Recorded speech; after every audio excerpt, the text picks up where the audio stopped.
So, well, good afternoon, everybody. I do appreciate you all being here in Garden City. You know, I'm here today, and I believe we're here today for one reason and one reason only, and that is to protect the health of our children. You know, last month, on March 13th, the Kansas Department of Health and Environment reported a positive case of measles in Kansas. The first case of measles reported in Kansas since 2008. You know, as of today, we have 37 confined cases in Kansas, all of them in the southwest region. This measles outbreak is serious, and it reminds us that the health of our communities, and especially of our children, depends on all of us to recognize our collective responsibility to each other. You know, when I was growing up, a very long time ago, measles wasn't something you read about. It was a disease that you actually got and your friends got, and it was a disease that made kids incredibly sick. Some were hospitalized, some were left with permanent complications, and some didn't make it. You know, measles spreads through our classrooms, through our churches, our recreation centers, and our grocery stores. It lingers in the air, and it causes real harm. You know, no parent wants to see their child in the hospital over something we know how to prevent. Measles is not new. Neither is the solution. We have beaten this disease before through common sense and prevention. For decades, measles nearly disappeared. Now it's back. Not because science has changed, but because misinformation got in the way. Now, Kansas has shown leadership in public health before, and we need to do so again now. In 1955, when the polio vaccine became available, the first town in the country to line up to get the shot was, coincidentally, Protection, Kansas. Those families trusted science, they trusted one another, and they took action to keep their children and their neighbors safe. They didn't ask who the president was or who got credit. They just wanted to protect their kids and their community. We need that same kind of response now, at the kitchen table, in the doctor's offices, and in our schools. You know, let's be clear that measles vaccine works, and it is very safe. One dose is 93% effective. 2 doses is 97% effective. Yet too many Kansas kids are still unprotected.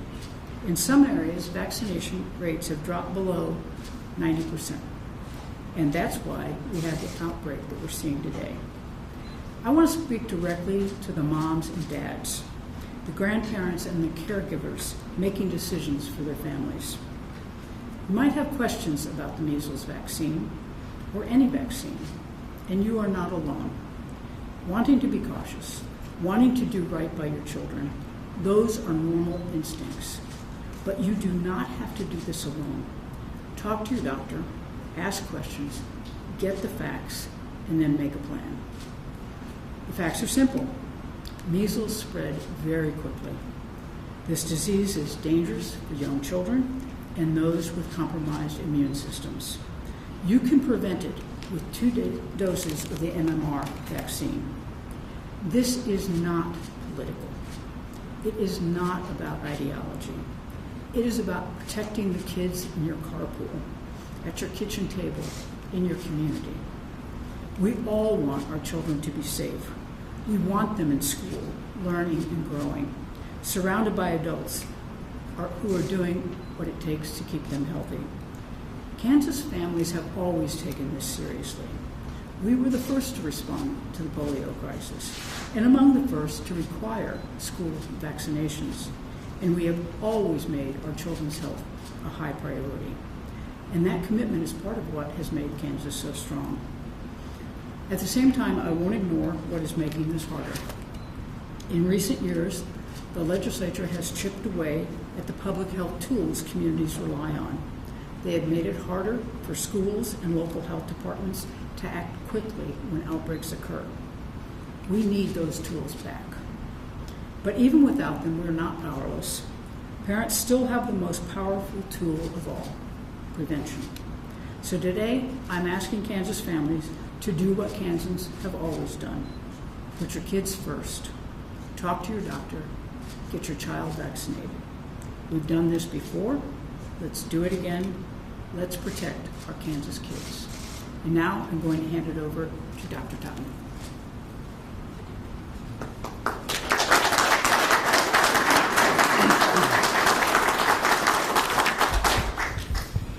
Thank you, Governor Kelly, Senator Clifford, for asking me to partake today so that we can provide this important update on the measles situation in southwest Kansas.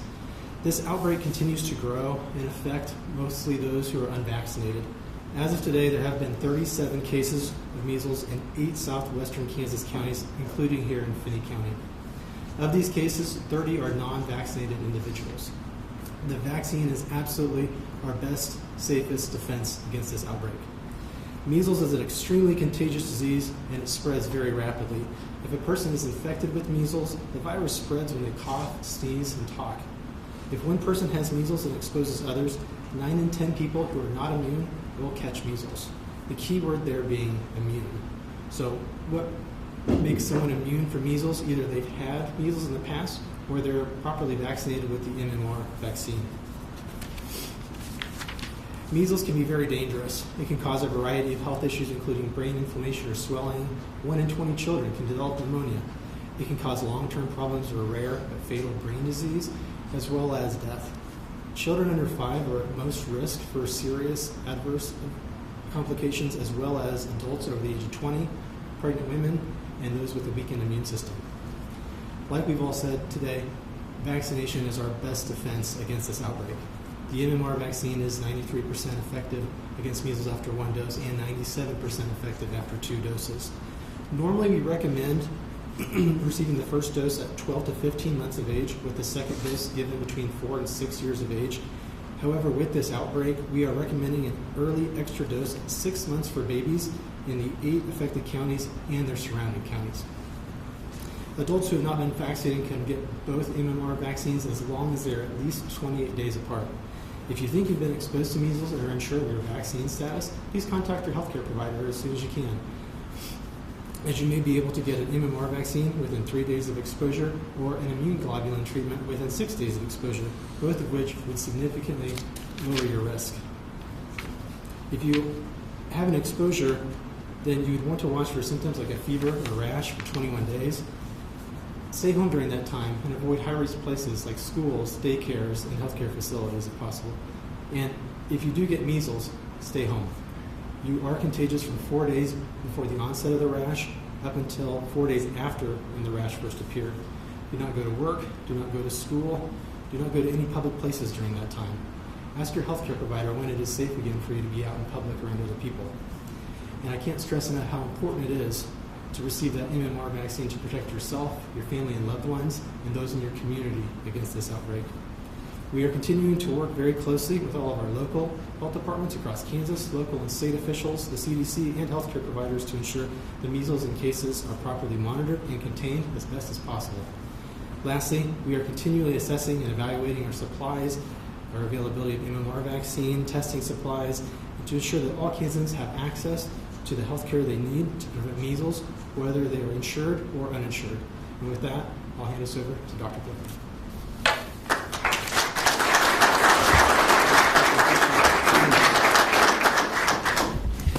Thank you for having me today. Good to see members of a lot of our governing boards here today. I also want to introduce my colleagues from the legislature, Lon Pishney, District 122, and earlier I saw Bob Lewis sitting there with my wife Jean from Garden City. The governor earlier paraphrased a gentleman named Samuel Crumbine. Many of you haven't heard of him, but he was a very famous doctor in Dodge City, Kansas, around the turn of the century. In fact, he's viewed as the father of public health. The governor said the health of each of us depends on the health of all of us. And Dr. Crumbine really promoted that. He was instrumental in limiting TB spread. His famous phrase there was, "Don't spit on the sidewalk." In fact, they had it engraved in bricks because the tuberculum would be spread that way. He eliminated common drinking cups that would pass for water fountains in those days and common towels in laboratories. So as the governor suggested with polio, we have a great history of public health in southwest Kansas. And I've seen it here in Finney County as well in the response to the measles outbreak. Last Thursday, I made the rounds of all of our public health entities and private health entities here in Finney County, starting with the health department. And if you haven't been there lately, Shruti Chabru's here in the back, our public health officer, has done a great job responding. In fact, we have drive-up testing with numbers just like at Walmart. You call in and they'll come out, and they have viral media, and fortunately the state has provided courier service. I think, Ashley, the legislature is still going to pay for that, so we can get those test results back very quickly to let people know if they have measles and what their quarantine ought to be. You know, I view this as the tip of the iceberg. The governor asked us earlier what our thoughts were. We do report 37 cases, but if you talk to anyone in healthcare, there are several people sitting at home with red spots, while one person who's the sickest is coming into the emergency room. So realize that it's out there, it is very contagious, and if you're not vaccinated, you ought to be. And we adults, as well as our children, need to go in and get our MMR. I do want to thank, again, Shruti for her response. The health department's doing a great job. I visited Bright Blue, which is the Tyson Clinic. Joanna Coronet has stocked up on MMR and is handling a lot of inquiries from employees. Visit our FQHC, Genesis. Dr. Selma Schultz there in OB, but she's helping with the response and the isolation, and Mary Gonzalez, who runs that. Also the EMS, you know, there are folks here who are healthcare responders who can't avoid running into this disease. We have a new director there, Kenny Smith. I went to the meeting on Thursday, and they are responding very well to this outbreak. So as always, we kind of bootstrap ourselves. No offense, Governor, but we don't wait for help from Topeka. We take care of things here. I learned that long ago during the Tyson fire that you know, the cavalry does not arrive right away. We have to do self-help and mutual aid here, and we do a great job of it. I have not visited, but I've reached out to several of my counties in southwest Kansas, and they're having a similar strong, proactive response. So I think we can put a lid on this, but we certainly need the help of the community to do it. I think we're going to open this up for questions. The governor and Dr. Totter come back up, and I can't answer anything about Gaza, but happy to talk about measles.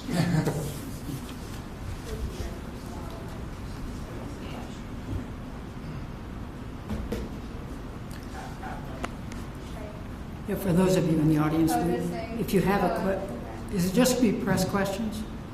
For now. Okay. I was going to ask, did you get any new cases identified from the exposure at Ferrying Inn at all? As far as we know, there are none. We're almost out of that incubation period where folks exposed would have shown up with symptoms. So I don't know, Dr. Taunton, any comment on that? That's correct. Judy, any comments from our public health officer? We are continuing to monitor people, but yes, like you said, we are close to the end of the incubation. So we give it all clear at the Clarion, open for business. I was also going to ask, I know you guys dropped that 37 number a few times. Do you have any updated number from like the last update on the website, or that you can share? I'm sorry, the difference between the 37 and the last the weekend. I don't believe that there have been any additions over the weekend to that site. We update the website every Wednesday. So look tomorrow, because the website gets updated on Wednesdays. We did have 2 negative tests over the weekend, so folks are coming in for testing, and I would highly encourage folks who have a high fever or in the case of my practice, red watery eyes, don't come into my clinic. Go to the health department and get your drive-up testing, because we don't want you inside a Pete's clinic, the public health clinic, or any medical facility spreading the virus. But our health department has excellent drive-up testing, and folks should avail themselves of that. I was going to say, I know you called the restaurant this day and everything. I'm just wondering how this outbreak compares to past years and why you felt like you needed to talk about it today specifically. Well, we haven't had any measles in Kansas diagnosed since 2008, so there has been no need for this.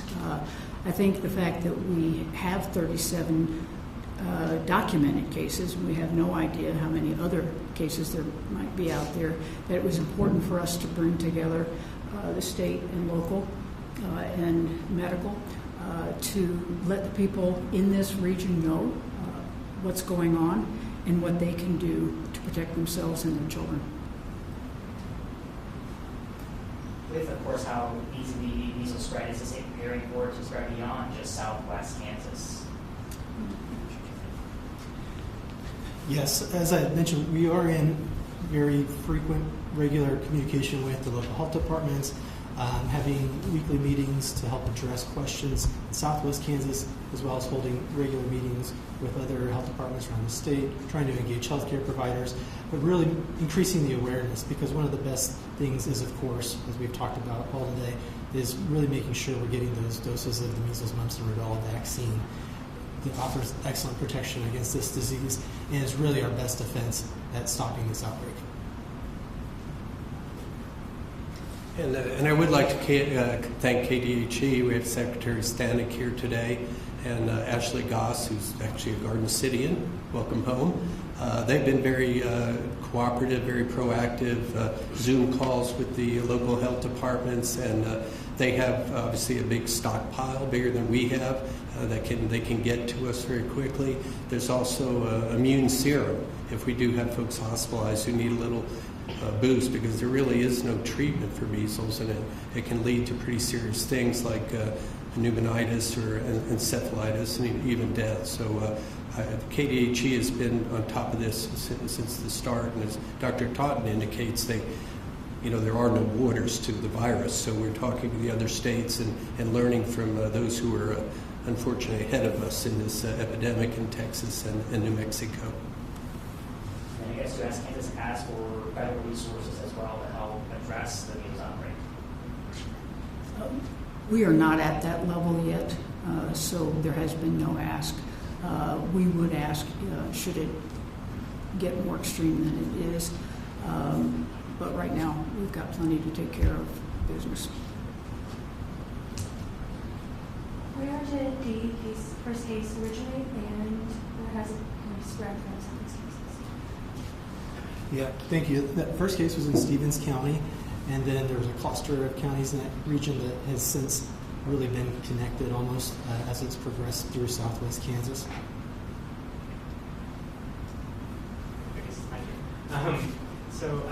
Southwest Kansas has a large Spanish-speaking population and a large immigrant population as well. And so I was curious if also data shows that Hispanic Kansas are 3 times less likely to go see a doctor than white Kansas. So I was curious if that's kind of a worry about this happening in this particular region. Yeah, thank you for the question. What I can address is when we do have a language barrier such as that, we rely on local community resources, individuals who can help us, who are bilingual, multilingual, and others such as community health workers. The health departments will try to rely on individuals to help basically with any language barriers to make sure that information is getting to all the southwest Kansans and that anyone who needs health care can receive it. And you visited a clinic at Tyson? Is that what you said? I did not. They have at the plant, no. Here in town, right by Stevens Park, they have the Bright Blue Clinic. So yes, I visited there, and they're ready. They do have monthly visits to the plant, but if you've ever been out there, everybody's a little too busy sometimes. So they are doing a lot of education We get folks here, we welcome immigrants to our community. We have for decades, and folks don't have access to care or vaccinations where they come from. So that's a big emphasis, and the health department is instrumental in that. When folks come in through the refugee program, they are providing vaccinations for the family. We're going to open it up to some questions from online. The first question is from the illegal reporter, and they were asking, what can the outbreak in Kansas be attributed to? As my husband, the physician, would say, bad luck, maybe? I think this originated in the United States, in Texas, if I'm not mistaken. I guess it's somehow somebody made contact with somebody in Texas and brought it to Kansas. So thanks, Texas. And I would just say that we're in a mobile world. I mean, people travel, and this disease has not been eliminated from the world, even if we eliminated it for the last 20 years in the U.S. So as unvaccinated folks travel, they will bring this back. We have a fairly transient agricultural community here in southwest Kansas, and we also recently had spring break and Easter, so travel will bring this disease to a city near you. We'll do one last question from the Associated Press, and they were asking the twofold question, is the virus spreading in any specific communities, and are people cooperating with contact tracing and isolation recommendations? As to whether it's spreading in any specific communities, what we do know is that these are clusters of largely unvaccinated communities, which has really been the main issue with this outbreak in the first place. It goes back to one of the main reasons why we're here today is to vehemently support MMR vaccinations for those who don't have it, to help prevent and stop further spread of measles in this outbreak. I'm sorry, could you repeat the second portion of that question? Are people cooperating with contact tracing and isolation recommendations? Thus far, with our epidemiologists at the state who are contacting and doing investigations of those who are affected by this, we haven't had any major setbacks. Of course, the biggest issues with measles is a lot of folks don't know that they have measles until 2, 3, 4 days into the illness before that virus first appears. And that's one of the things that makes it very difficult to contain a measles outbreak and infection. So let me thank them first, and then I'll give it to you, Senator, and wrap it up. This is your neighborhood. So I do want to thank everybody for coming. I can't stress how important it is that this message get out to the people all over southwest Kansas, but then all over the state of Kansas, how important it is that we be proactive in our approach to this. And that we get our kids vaccinated. So, and particularly as we move through this school year and into the next, we need to make sure that our kids are entering our schools and our daycares fully vaccinated. I'd like to again thank Governor Kelly for coming out and putting an exclamation point on this day and this effort. We have a wonderful new KDHE lab, thanks to her leadership in Kansas. I'm always fighting the vaccine wars in the legislature as the only physician there, and I appreciate the daily contact with Ashley, and I see Secretary Stanek probably weekly in the Capitol. We're all in this together. We're fighting it together. We'll win together. So thank you very much for coming out.